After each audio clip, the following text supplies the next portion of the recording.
की सच्चाई, सच छुपने नहीं देंगे।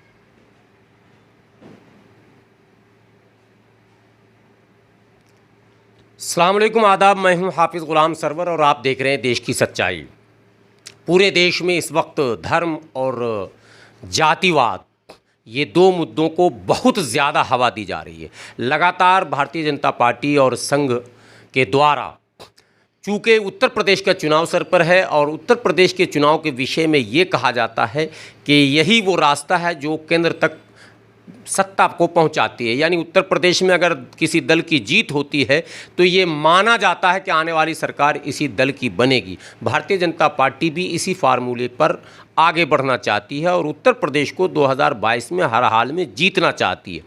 लेकिन लोगों का कहना है चूँकि विकास कार्य हुए नहीं हैं, ऐसे में कैसे पार्टी जीतेगी। तो पार्टी ने फिर वही पुराना फार्मूला अपनाया। उत्तर प्रदेश में विशेषकर लगातार छोटे छोटे मुद्दे आप चैनलों में देखेंगे तो उसको धार्मिक रंग दिया जा रहा।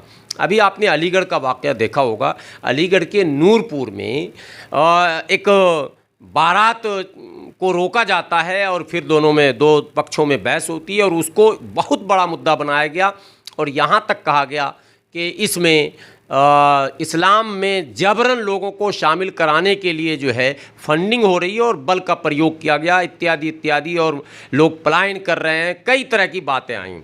हमारे सामने बैठे हैं अंबेडकर समाज पार्टी के राष्ट्रीय अध्यक्ष। इनके विषय में बहुत परिचय की आवश्यकता नहीं है।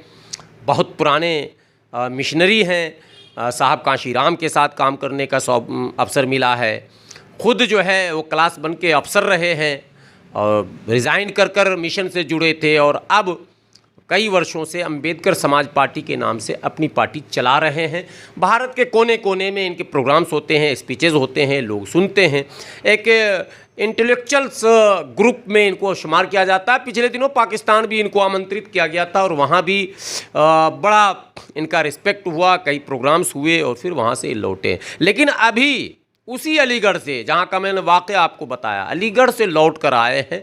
मैं जानने की इनसे कोशिश करूँगा कि क्या है वहाँ के हालात, सच्चाई क्या है और किस तरह से उसको पेश किया जा रहा। सर, सबसे पहले तो आपने वक्त निकाला, इसके लिए आपका शुक्रिया। सर, एकदम सिंपल सा सवाल, आप अभी अलीगढ़ गए थे नूरपुर, क्या है वहाँ ज़मीनी हकीकत क्या है? जी भाई, मैं 9 तारीख को जब मुझे देखा कि बीजेपी वाले उसको फ्लेयर अप कर रहे हैं, वो मतलब ये समझ लो कि कोई ना, मतलब बहुत छोटी सी घटना हो जाती है। थोड़ा सा 26 मई को एक जाटव की, दलित की 2 लड़कियों की शादी थी, उनकी बारात आई हुई थी और बारात वहाँ से निकलती है, मस्जिद के पास से निकलती है। 3:30 बजे का वक्त था।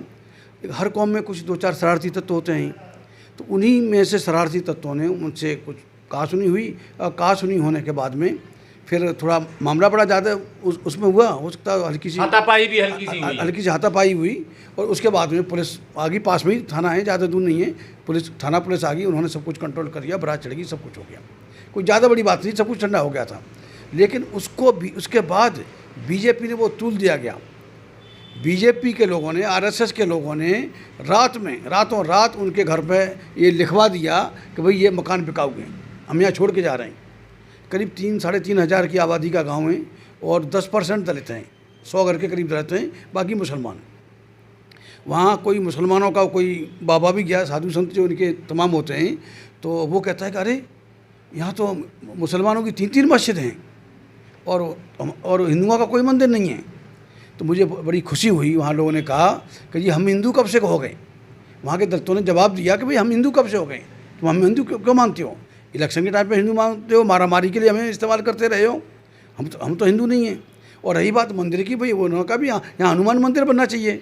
वो कोई साधु संता नाम मुझे नहीं याद आ रहा, बताया था उन लोगों ने।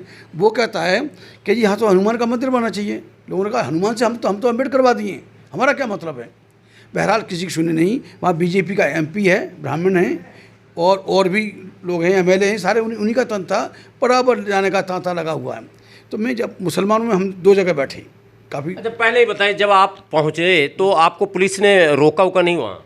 नहीं, मेरी तरफ से जो मेरा पार्टी का जो है वहाँ पे यूनिट है अलीगढ़ की, उन्होंने बाकायदा उनको सूचित किया हुआ था कि भाई तेज सिंह और मैडम शबनम सिंह डेलीगेशन के साथ में यहाँ आ रहे हैं उसकी पड़ताल करने के लिए कि आखिर बात क्या है, क्योंकि मीडिया में तरह तरह की बातें उछाली जा रही थी और इसको रंग दिया जा रहा था। तो ऐसा वहाँ वाक़ता मीडिया को वहाँ उसको वो पुलिस को पूरी सूचना थी हमारे बारे में, और वहाँ गए उन्होंने रोका नहीं। हमको झगड़ा करने के लिए थोड़ी गए, हम तो झगड़ा शांत करने के लिए गए थे। तो वहाँ जिस तरह से बीजेपी ने उसको फ्लेयर अप करके, तो मुझे लगता है कि जो अभी 2 दिन पहले उनका बयान आया था बीजेपी का कि भाई उसको इलेक्शन की तैयारी की मीटिंग हो रही है, ये उनकी तैयारी का एक हिस्सा नहीं था, उसको हिस्सा बनाने की कोशिश की और हिंदू मुस्लिम करके दलितों को हिंदू बता के वो इस तरह से उन्होंने पेश किया। मानिए कितना बड़ा वाक़या हुआ।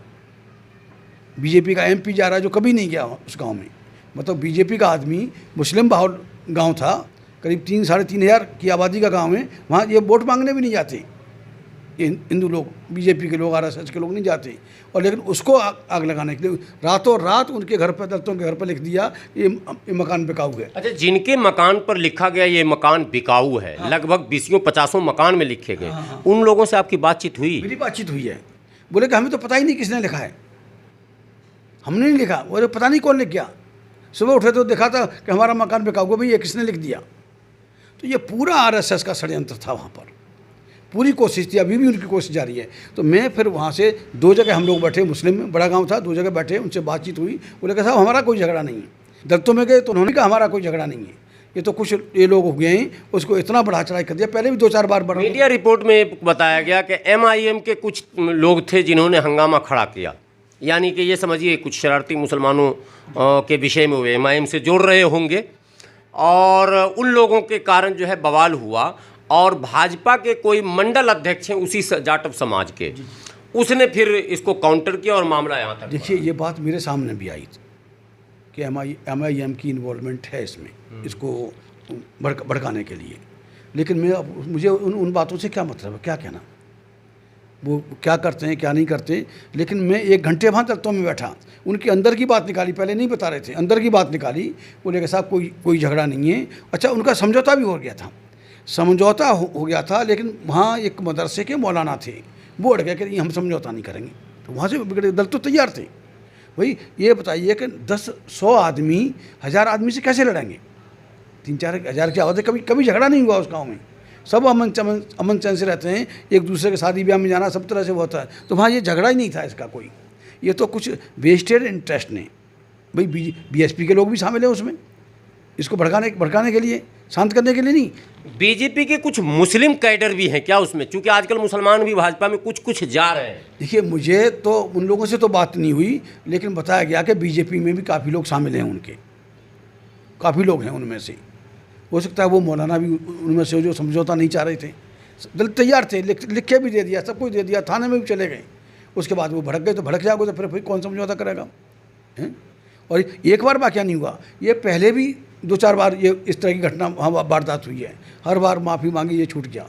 इस बार पुलिस कंप्लेंट हुई, छानबीन हुई, और ये अच्छी बात थी कि वहाँ जो पुलिस का अमला था, पुलिस के लोग थे, जो वहाँ SHO थे, वो दलित समाज से थे, तो उन्होंने बाकायदा संभाल लिया उसको, घटना को नहीं बढ़ने दिया आगे, वो पूरी घटना को संभाला गया है।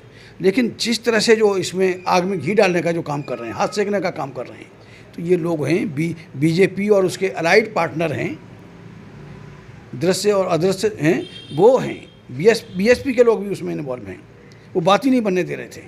और 2 लोग 2-4 दिन पहले बीजेपी में शामिल हुए थे दलितों में से, जो आप मंडल अध्यक्ष की बात कर रहे हैं।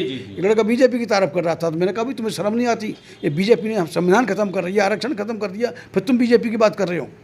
तो उसको लड़के ने और लोगों ने डांटा, बात हुई। बोले कि नहीं साहब, हमें आपकी बात समझ में आ गई है और बिल्कुल करके हम इस झगड़े को नहीं बढ़ाना चाहते, हम इसको कर लेंगे। मुस्लिम समाज में जब आप गए, हाँ, तो क्या ओपिनियन आया सामने? देखिए मुस्लिम समाज ने कहा है कि हमारा इस्लाम तो हमें इस बात की इजाज़त ही नहीं देता कि हम किसी मजलूम के साथ हम फसाद करें। फसाद का यहाँ कोई चैप्टर ही नहीं है। जालिम को भी हम लानत देते हैं, तो हम इनको क्यों करेंगे? तो मजलूम है, हमारा सब खाने पीने में सब होते हैं। जब इनकी अम्बेडकर जयंती निकलती है तो हम अम्बेडकर जयंती में हम पूरा साथ देते हैं। उन्होंने कहा तो एक्चुअली वहाँ झगड़ा नहीं था कोई भी, तो ये बिना बात का बतंगड़ बना के और बीजेपी ने ये यानी करा। पहले से कुछ चल रहा था, प्लांट किया गया था कि शादी के मौके पर ऐसा कर दिया जाएगा, कोई है इसके पीछे क्या? ऐसा है कि जैसा वहाँ दलितों ने बताया 2-4 मरतबा पहले भी ये शादी के टाइम पे ऐसी वारदातें हुई हैं, इस तरह की वारदातें हो चुकी हैं, लेकिन सब मामला सुलटा लिया गया था, सब वो अमन चैन की बात थी। नहीं, एक सवाल और है कि पहले जो 2-4 बार हुआ, हाँ। क्या वही लोग थे, चेहरे वही थे, या चेहरे, चूंकि हजारों घर की आबादी अगर मुसलमानों की है तो चेहरे बदले भी हैं क्या इस बार? नहीं, लगभग वही चेहरे थे, वही चेहरे से 2-1 पकड़े भी गए, जेल भी भेजा गया उनको, और उन्होंने मुझसे वादा किया दत्तों ने कि जी हम फैसला कर लेंगे, कोई बात नहीं। लेकिन ये बार बार जो हमारे साथ होता है ये बात अच्छी नहीं है, वो जानबूझ के छेड़खानी होती है कि यहाँ सिर्फ इसमें इलेक्शन का मौका है, ये इलेक्शन की तैयारी का प्रक्रिया बना के उसको टर्निंग पॉइंट बना के ये बीजेपी उसको करना चाहती है। अब जब कोई फसाद होती है या इलेक्शन आता है तो हम दलितों को हिंदू बताते हैं, ये बीजेपी वाले RSS वाले, उसके बाद हमारे हाथ का छुआ नहीं खाते, हमारे हाथ का पानी नहीं पीते। ये वहाँ के दलितों ने बताया वहाँ से करके, इनसे कोई मतलब नहीं है, क्योंकि वहाँ 100 घरों की आबादी है दलितों की, और 100 घरों में हर तरह के